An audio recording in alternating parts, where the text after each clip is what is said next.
You are now locked into the Scouting Room, the home of authentic, fun, and unfiltered NFL and college football content. We will bring you film breakdown and analysis, hot topic discussions, and in-depth NFL draft prospects, the best place for it all. So sit down, have a drink, and let's talk football in the Scouting Room. Marshall edge rusher Mike Green is a projected top 25 pick in the 2025 NFL Draft. How can he help your team? What are some things that he needs to improve on? Let's check the tape here.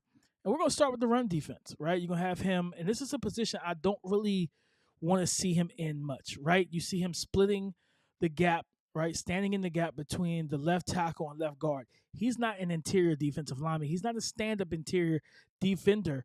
This is not where he needs to be playing at what, 6, I think he came into the combine at 6'3", 251 pounds.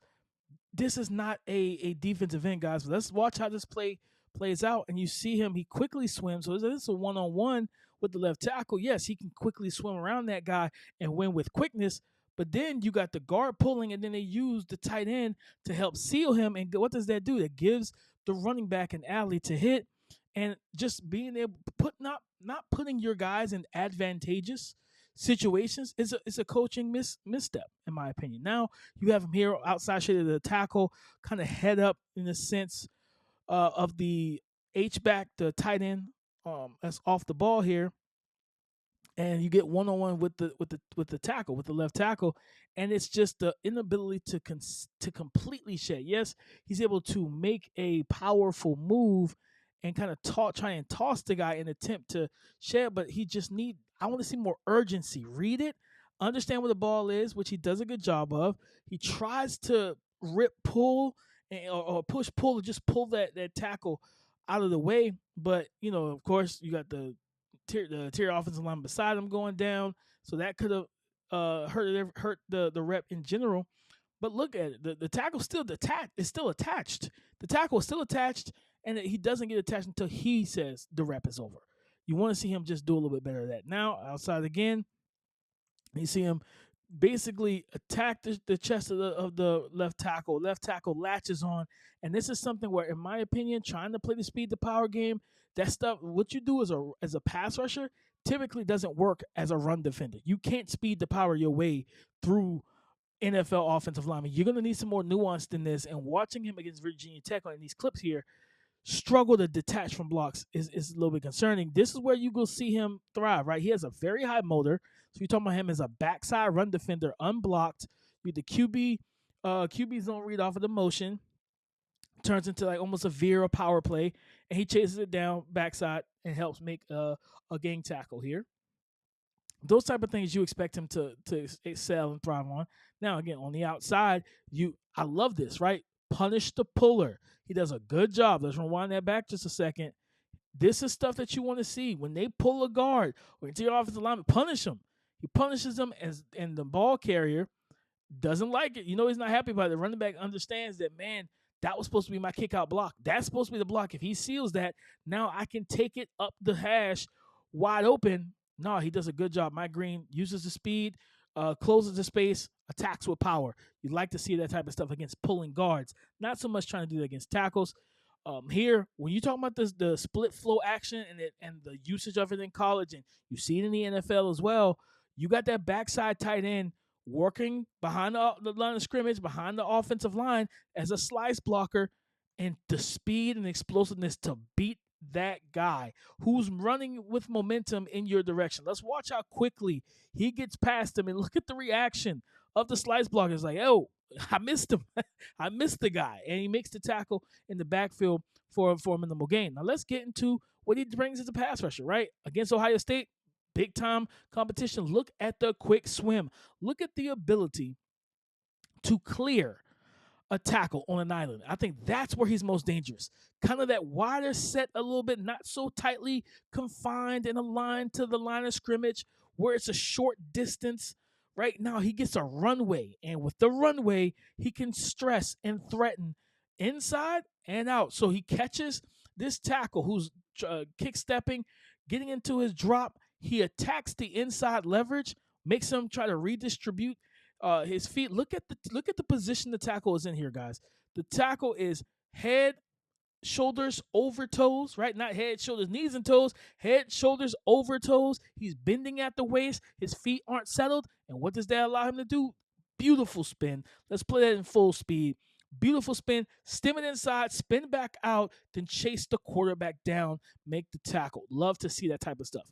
Again, as a pass rusher, he has a lot of potential, a lot of ability, right? And you see here with the dip move around this right tackle, right? Sell it, get underneath, kind of rip up, and then chase down an athletic quarterback and force him to make a incomplete throw. And honestly, I don't know if did he get that ball? Did he really get the ball out of his hands? He might not have. Honestly, he might not have. It was close. It was close. Take it to the judges. It was close. Almost would have been a sack. Almost would have been a sack. But again, him versus number 70. Speed to power. Works through two blockers. Now retrace your steps. Body control. Make the sack. Still get to the quarterback, even when you can't. You're not allowed to get to the quarterback around your design rush path. It doesn't matter, man. And then you're dealing with a double team. Bashul Tootin is a very heavy hitter as a pass protector. Doesn't matter. He stays on his feet, works back.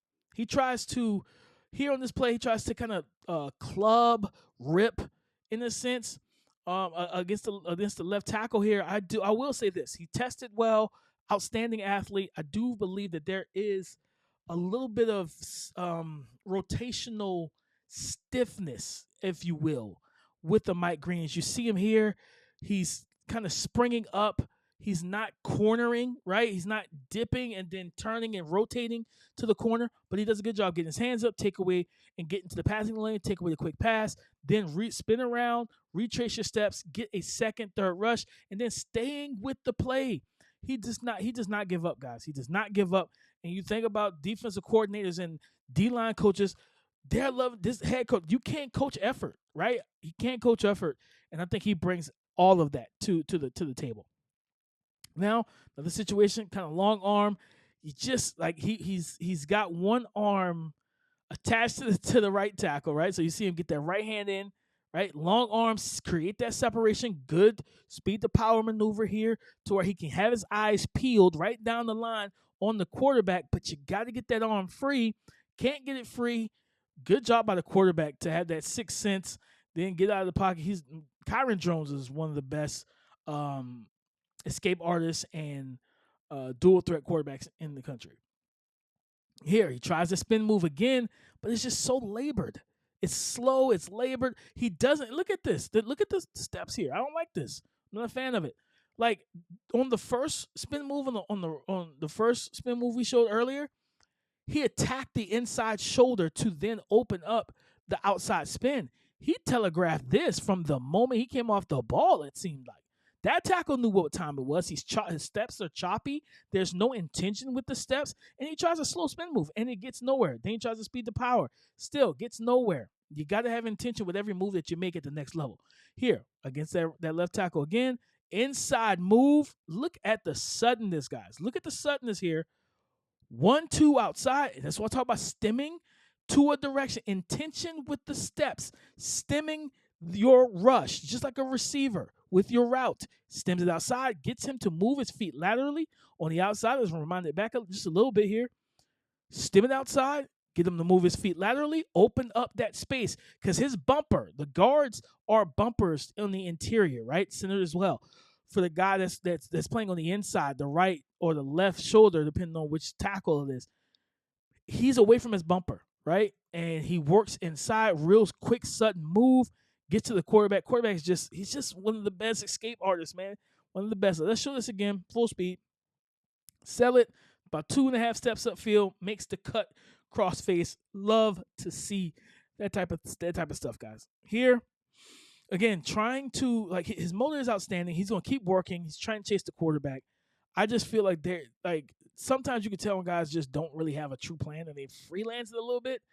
Like, I want to see more clubbing, more double hand swipes, different things of that nature, and not so much of the power maneuvers, right? Because that's when guys are punching, and that the punch timing of this tackle has been on the money in a lot of these reps. He's been on time, and right when he's countering with timely punches. That's what the left tackle here is doing. The right tackle, not so much, but Virginia Tech's left tackle is countering Mike Green with timely punches. How do you convert? How do you counter that? By adding, using the ghost maneuver that he does.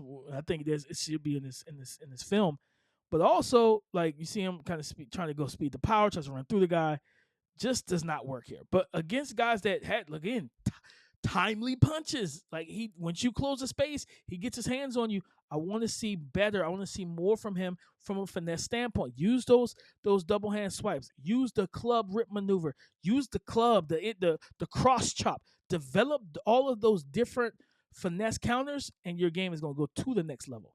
Here, you get him just working, spinning off that tight end, and just getting into the backfield. It was just easy money for him here because he has multiple moves in his bag, multiple clubs as a golfer, multiple clubs. Right here, swim move. The tackle tries to take him upfield, and great awareness to stay with contact balance, then kind of treats it like a stunt and loops around into the face of the quarterback. You love to see stuff like that, man. You love to see it. Here, again, just this is one I think play before the half. I think this was the play before the half, and honestly, I put the cone on the wrong guy. But you see that he comes off, I believe, comes off the right, off the offensive left side. Yes, so he's head up on the guard, number 50, and he does a good job looping around, he stumbled, keep his balance. Then, so this is where you kind of see the ankle flexions kick in a little bit. Guy tries to kind of pin him down. He stays upright, runs the arc, makes the sack. And then here, last play here from Mike Green against the attack. You see the kind of the chop into the dip rip maneuver. Boom. So chop, dip, rip, get around, chase the play down. The motor is exceptional, guys. The motor is exceptional. Mike Green should be a top 25 lock in the 2025 NFL draft if the off the field concerns clear for some teams. But guys, got more film sessions coming to you. Looking for Colston Loveland coming up next, tight end out of Michigan. So stay tuned with your boy here at the Scouting Room. Go ahead and like, subscribe, and comment.